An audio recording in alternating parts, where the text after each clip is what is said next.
Hello. Hopefully this is going on live. Again, I'm experimenting with OBS, so I'll believe it when I see it. But I'm experimenting with streaming on OBS, and just had a few moments after a very busy weekend, and I decided that I'd answer a lot of questions that people had concerning the debate I had with Kristi Winters on Saturday morning, this time at least. People were kind of hoping for a live stream or something that they could give me feedback on my debate. I really wish I could have done that after we had the debate with Kristi, or I had the debate with Kristi, but I didn't have the time then, and I only have a little bit of time now. So, since a lot of people asked me about my approach, how they thought I did, I decided that I'd just try out this new OBS software. Hopefully it's working. I'm seeing in the chat, I think it's working.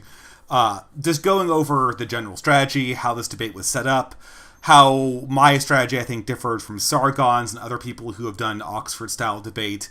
I have hosted several Oxford-style debates on my channel, and I think, people have struggled with the format, basically.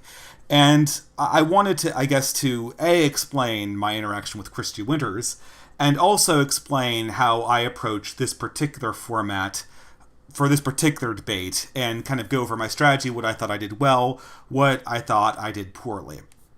So again, if people wanted to ask me questions, generally they can type in the chat and I can attempt to answer them.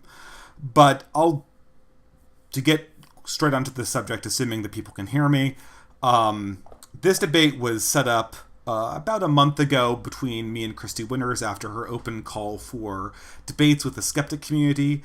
Originally, I had come in contact with Kristi Winters when she had done a debate with Sargon of Akkad, pretty much about 18 months before my own debate with Kristi.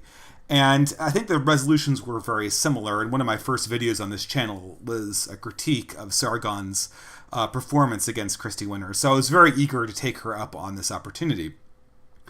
And so, getting in contact with her over Twitter, we set up this debate. And, of course, I was very intent on sort of, demonstrating, I think, a few points. I wanted to sort of put a strong sort of evidence-based face on the sort of counter-feminism, counter-progressive narrative. And I wanted to basically engage feminisms, or the face of somebody who was very versed in academic feminist arguments in particular. I know people who watch this channel know that one of my big pet peeves, or my big problems with the modern world, is sort of academic abuse, and Kristi Winters is sort of front and center on that in YouTube. And so, I really wanted to have a conversation. So we got into conversation, and I wanted to have more of a discussion. But Kristi really was interested in this debate format. Now, okay, let me give you the history of Oxford debates, and I know this is naturally going to be rambly because I didn't prepare for this. This is off the cuff. Forgive me, but you're here, so. But my history with Oxford style debates or discussions in general is that they're highly they have a lot of limitations. I've run Oxford style debates in live settings. I used to do it in high school and in college. And the idea of an Oxford-style debate is you've got two teams, and they're arguing over the affirmative or negative of some conclusion, or some resolution, I should say. And then each side takes turns talking. Each side has an equal amount of allocated time to use, and they make their case back and forth. And depending on the particular format, some people include more time for cross-examination or more time for rebuttals, but the format's basically the same. And of course, this directly contrasts with sort of like town hall debates where you're interacting with an audience, round tables where you go around, or the sort of Lincoln Douglas format, which is a little bit more back and forth, right? The Oxford style is a highly formatted, time-controlled debate. And so, I think I've run this debate on my YouTube channel several times. And I think always the problem with it is that it encourages a certain amount of talking past your opponent. People have their own things that they want to pursue, and there's not a lot of need for engagement. So I already knew that this had some problems going into it, but it was a chance to engage with Kristi, so I went for it. So we argued back and forth over the resolution a little bit, and we came to the resolution that you see on the screen here. Has the sexual revolution supported by second wave feminism been good for American society?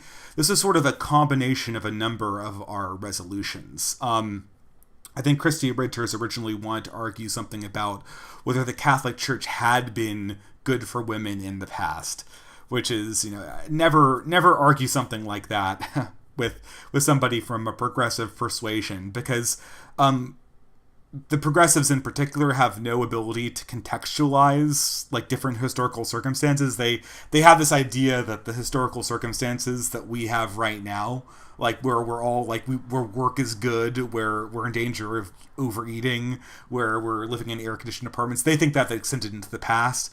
So they don't understand how to evaluate institutions in a historical context. So I wasn't going to accept that. I mean, moreover, it was fundamentally an affirmative debate for me, which is a harder one to win. So we argued back and forth, and we finally came to this resolution, and her edition of second wave feminism was sort of a clarification she wanted. And then it came to, I think that this was a fairly good resolution. It's one that's sort of easy for me to sink my teeth into. It's a positive statement about the universe that I'm arguing over, that I can do research on. And that's something that I really, really wanted. I think Sargon's debate was a little bit worse. His resolution was something along the lines of, has feminism been good for the world? It's incredibly vague. She can move anywhere she wants to. Here, it's much more specific. So this is something that I sort of insisted on. Now, I mean, people, obviously, I'm not going to comment here on whether I thought I did well or not. That's kind of like egotistical, but I'll go through my thought process and how I managed this debate. So at that point, I'm looking at this resolution. And, I think previous people I've had doing Oxford debates on my channel have run into the problem where they haven't paid attention to the resolution, and they've just come on to debate whatever they've wanted to debate, and they've used their time however. But given that I had the resolution, I could really work with it, and so I developed an Oppo research file, and I'll go through how that was constructed in a little bit if people are interested. But overall, this is what I had. So, here's the thing. I knew how this debate was going to go from the start. I knew I had a strong case to make against the sexual revolution based on the evidence. I knew I had a strong case to make against second-wave feminism. Now, that being said, given that I think the case is so strong, why was I almost sure that I wasn't just going to destroy Winters? And you can argue if I did well or not, but I think we all have in mind certain online interactions where somebody was totally destroyed, like they were just flabbergasted, going buh buh buh buh, and the person's just totally schooling them and explaining how everything works. Well, the reason why I knew that I couldn't do that, no matter how good my sources are, because of the format of the Oxford debate. And this is what I think a lot of people who watched it didn't like my performance. Again, I'm not commenting on how well I did, but a lot of commonalities of people who didn't like how I did is, or thought that kind of Kristi got away from me. The Oxford style format always gives her equal time. We had an hour and a half debate, which meant that, of the 90 minutes that we had to do this debate, 45 of them were going to belong to Kristi. Regardless of how good my points are, regardless of how off topic we were, that was the reality of the situation. And so, that being said, there was never going to be a moment where just she's argued off the stage, regardless of how good the arguments are. And, this gives you another reason. In addition to the problem in Oxford-style debates of people sort of talking past each other, there also is another really big problem, and that is what I call the spread. And so if you've ever done debate in high school, you know what this is. So the spread is a strategy of debate where a person gets up there and they're not very well prepared. They can't debate the resolution. And this is frequently done in, people do this because they get surprised by a resolution that they're not prepared to debate. And so because they can't debate the resolution and they don't have the evidence, what they do is the strategy. And the strategy is just to take any topic you can that sounds like it's kind of related to the topic at hand and just throw it out there, right? I'm debating Russia. I'm debating the Cold War strategy, and I can say like, oh, how horrible Russia was in the Stalinistic purges, and this thing about World War II, and you throw out any topic that sounds like it's more or less against your opponent's idea, and you hope that one of them lands, and you hope that if you give like 10 or 20 or 15. They won't be able to respond to all of them, and then it will look like they overlook something, and then you'll win. Or alternatively, what could happen is your opponent will get sidetracked, right? He'll see these flashy rabbits running everywhere, right? And he'll chase after them, right? He'll ignore the resolution and chase you down a rabbit hole. And the thing is what's really good about this is if you're throwing out these sort of attractive arguments, right? You're not prepared for the resolution. But you toss out these little baits, right? And pretty soon you go from debating a resolution that you're not prepared for debating a resolution that you've debated 1,000 times before, right? I don't know, if Sargon, or I guess we'll see examples of it in this debate, right? But you can imagine, like, if Sargon was debating Kristi Winters and he'd want to be debating whether feminism did something good for the world, he could start trying to throw out things about the wage gap, right? And, he's done that a million times. He knows how the arguments work. It would be much easier for him to argue than the resolution he actually got. And this is something that sort of always, this always kind of this always is a big problem for Oxford-style debates, because there's no way to stop it. If you have a really strong moderator, then you can. The moderator can shut people down. But obviously, in a YouTube format, that's really impossible to do. It's streamed on my channel.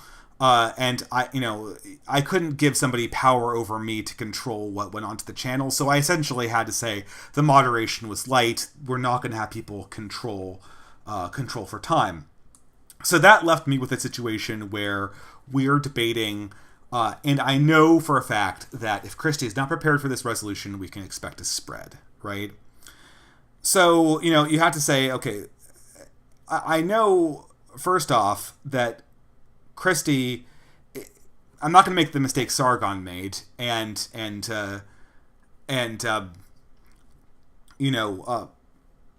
not going to make the mistake Sargon made and assume that she's going to come out with patriarchy theory and, rape culture and microaggressions, and talking about Valerie Solanas. I know that that's not going to happen. No one's going to use the Mott and Bailey tactics. Kristi Winters is not going to be arguing radical points in a debate. She knows better than that. So what I fully expect would have happened would she'd be trying to spread. She'd be trying to use these various topics to derail. And in the end of the day, what's the solution to this? Well, I don't know. There's very many solutions, but in my opinion, for Oxford-style debate, there's really only one.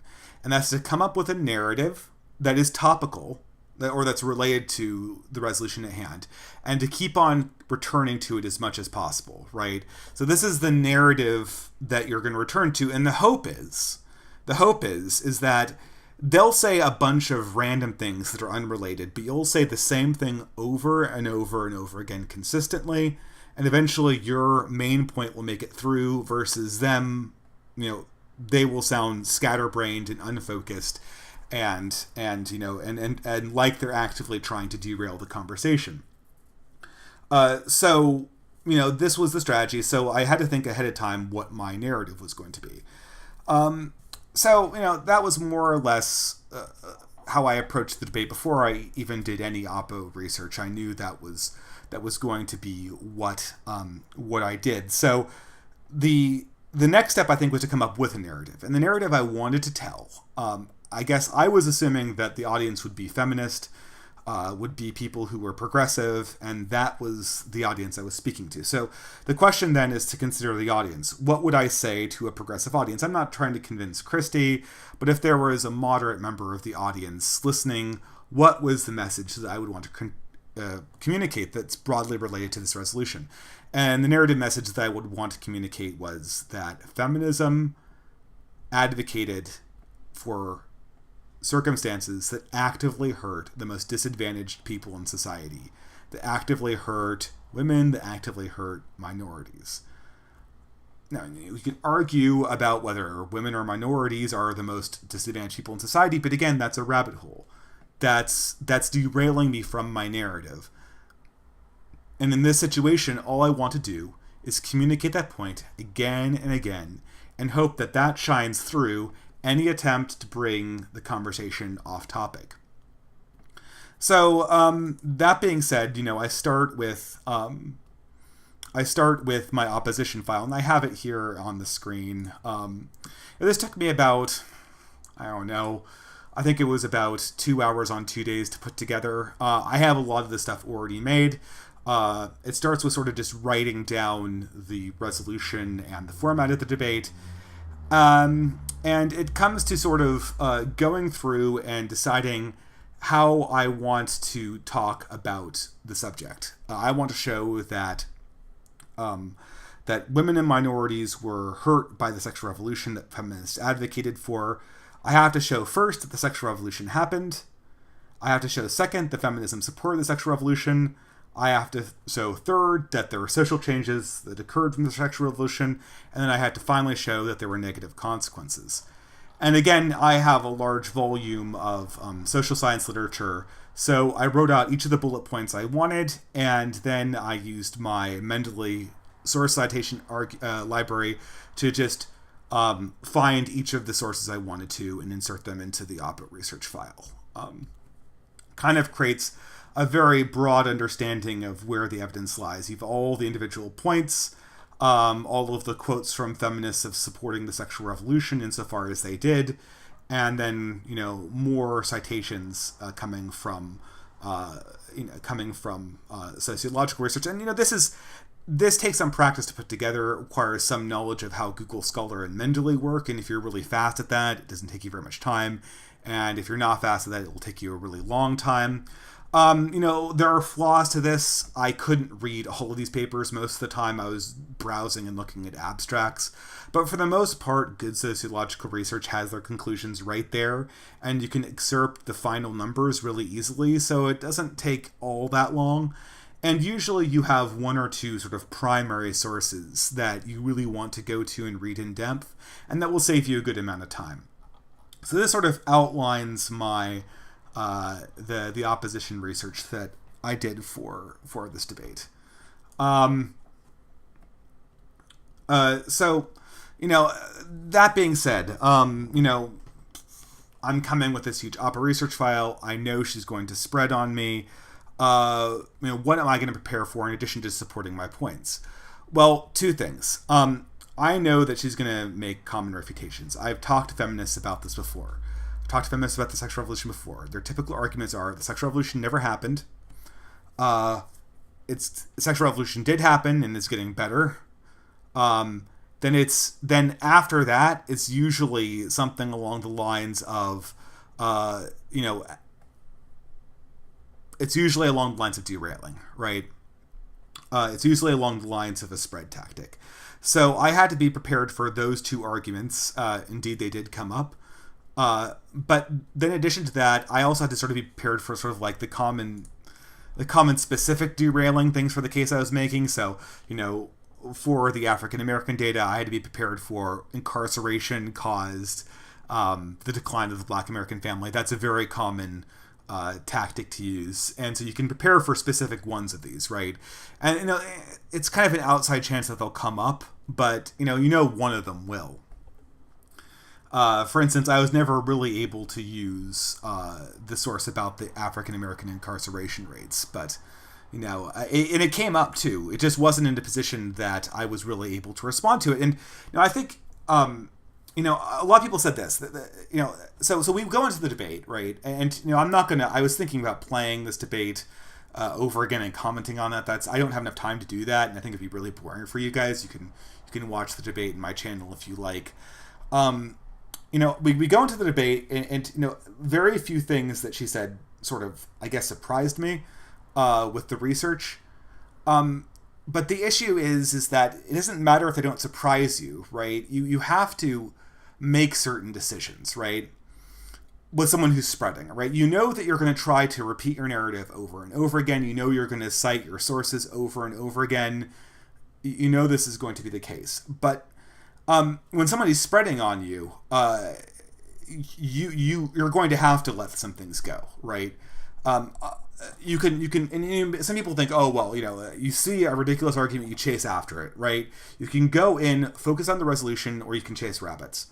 In my experiencing, chasing rabbits is futile, and it actually gives away the debate much more readily. I mean, it's attractive to begin with, right? Because, here's Kristi Winters giving this egregious claim, and how could you not confront it? I can't confront it because she has 45 minutes of the debate time. Right? She says a ridiculous claim. I don't get to interrupt her and go, that's ridiculous. She gets to go on for however long her block of talking is. And then when it gets back to me, I can decide whether I use my time to chase after that rabbit or go after the resolution. So, a lot of the mistakes people said I made, and maybe they were mistakes, maybe they weren't, were decisions I had to make. And the decision I had to make about whether to chase Kristi on an argument was this. If I had a way to refute the argument and link it back to the resolution in case I was making, I would chase down that rabbit and try to refute the argument. If it did not somehow relate back to the resolution, I did not chase it, regardless of how ridiculous it was.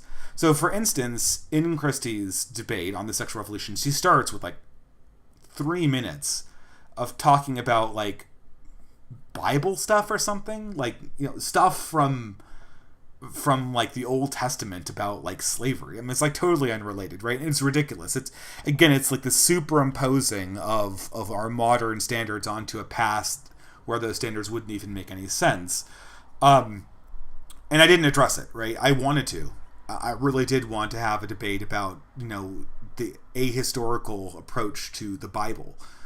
But if I started into my first rebuttal going, hey, Kristi, you're wrong about the Bible, what happens to the resolution? Kristi Winters is able to transform a debate about the sexual revolution, which is not as prepared as I am for a debate about the Bible, which is perfect for her because she can make me look stupid.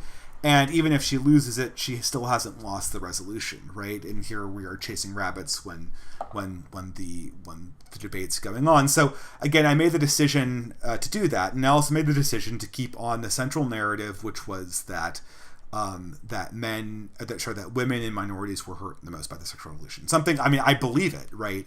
But it was a decision I made. So I didn't touch the Bible stuff. I didn't touch and I think the biggest criticism I got was the whole tangent that Kristi Winters went on about how men were responsible for the sexual revolution or something like that. I mean, it doesn't address her side of the resolution, right? I mean, this resolution above me, if men caused it, it's still mine, right?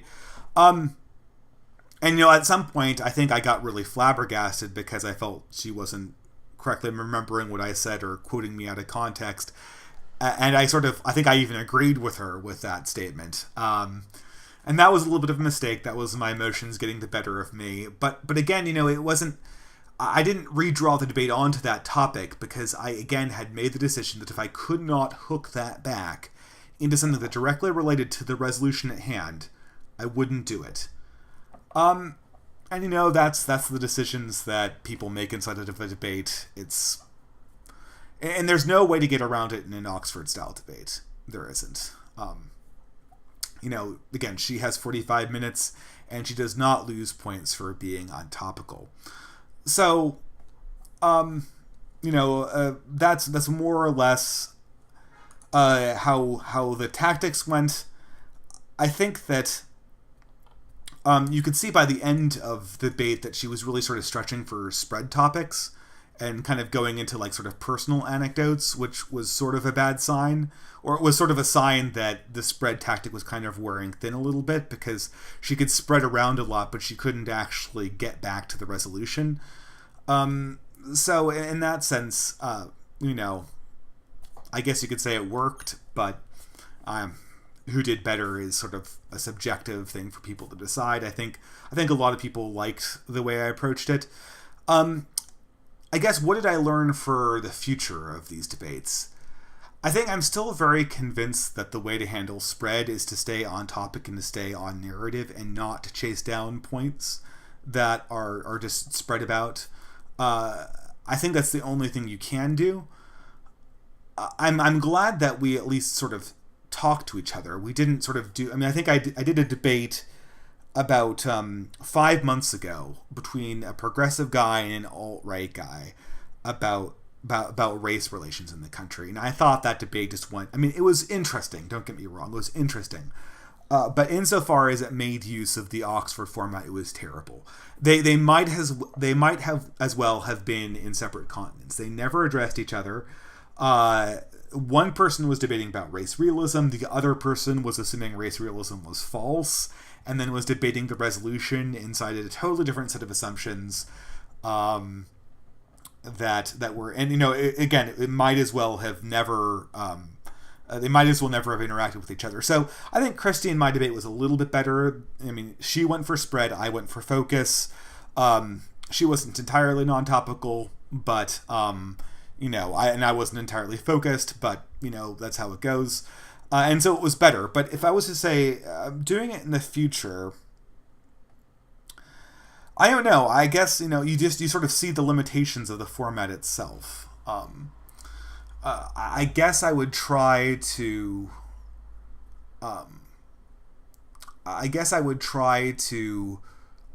direct audience questions a little bit more. I think that, you know, towards the end of our audience questions, we were getting to the point where, you know, Kristi was really, or not Kristi, but we were getting questions that were not topical themselves. And so, like, you know, it was like trying to experiencing, like, the spread was actually coming from the audience. You know, it kind of became like this Ask Me Anything from a traditionalist and a feminist. And I'm not so sure that really, I mean, it was certainly, I think, interesting and fun, and I would love to do it. I think insofar as my strategy, it wasn't the best, because I could tell by the end of the cross-examination, Kristi was really sweating bullets. And so the unfocus in the question period kind of gave her this period of respite where she could talk about personal anecdotes, where, you know, we wouldn't have to necessarily talk about the resolution. But, you know, you're never going to, like, nail someone in an Oxford debate. It just doesn't happen, right? Like, you know, they have their time always to themselves, right? And so it's only going to go so far. But again, that's really all I have to say. I think I'm considering posting the Oppo file on Google Docs. Again, it's not a perfect document. It didn't take me an extraordinarily long amount of time to produce, since I'm usually fairly fast at doing this. But, I don't know, it shows you how it's put together. I probably wouldn't prepare as much for a future debate, because I was fully expecting to be challenged on sources on this debate. So, I think that was something that I just had to do a lot of homework in order to not get flat-footed. Because, I mean, the whole thing with Kristi Winters was that she was the academic. That was always the position she took. And I wanted to get in a position where I could tell my narrative, critique academia, and make the case that the academic perspective that's reigning in our modern academy is not unassailable. So, anyway, that's sort of all I had to say on the topic. Are there any questions from the chat?